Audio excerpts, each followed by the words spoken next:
সংসারের কাজের ফাঁকে এক টুকরো সুখের খোঁজ। নওগাঁর রামরায়পুর গ্রামে নিম্নবিত্ত পরিবারগুলোর চিত্র বদলে দিচ্ছে গার্মেন্টসের জুট কাপড়। গত এক দশক ধরে এই পরিত্যক্ত কাপড় থেকে সুতা ছাড়িয়ে বাড়তি আয়ের পথ খুঁজে নিয়েছেন স্থানীয় প্রায় ২,০০০ নারী। জন্ম অভাবকে জয় করার এক সাহসী গল্প জন্ম দিয়েছেন এই অঞ্চলের নারীরা। নওগাঁ সদর উপজেলার শৈলগাছি ইউনিয়নের রামরায়পুর গ্রাম। এখানকার মঙ্গলপাড়া কিংবা শেখপাড়ার প্রতিটি বাড়ির আঙিনায় এখন দৃশ্যমান এক কর্মযোগ্য। কেউ রান্নার ফাঁকে, কেউ বা সন্তানের দেখাশোনার পাশাপাশি নিপুণ হাতে ছাড়িয়ে চলেছেন জুট কাপড়ের সুতা। বগুড়ার শাওল ও মরিল গ্রামের ব্যবসায়ীরা ট্রাকে করে পৌঁছে দেন গার্মেন্টসের এসব পরিত্যক্ত টুকরো কাপড়। সেই ছাদ থেকেই সুতা বের করে নতুন স্বপ্নের বুনন করছেন এই নারীরা। তবে হাড়ভাঙা পরিশ্রমের বিপরীতে এই আয়ের অঙ্কটা খুব একটা বেশি নয়। মোটা সুতা প্রতি কেজি ১৫ টাকা আর চিকন সুতা কেজি প্রতি ২০ টাকা করে কাজ করেন তারা। এতে দৈনিক ৮ থেকে ১০ কেজি সুতা তারা তুলতে পারেন।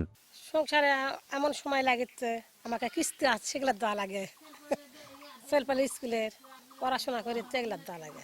আমার সংসারের কাজ করতে হয়, সংসারের কাজ করার পাশাপাশি এই কাজ করি। এটা হচ্ছে কার আমাদের শাওল বাজার থেকে এখানে এনে দিয়ে যায়।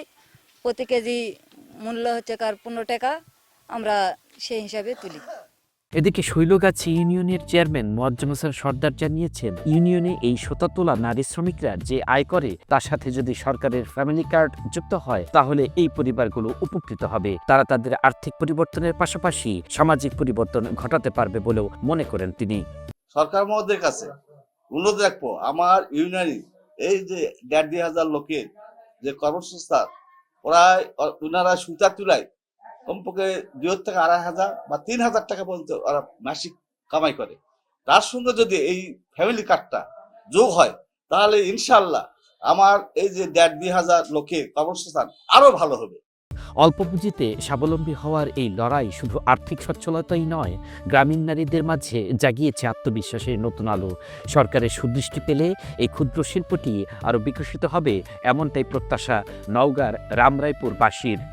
আল মাসুদ নয়ন, নাগরিক প্রতিদিন।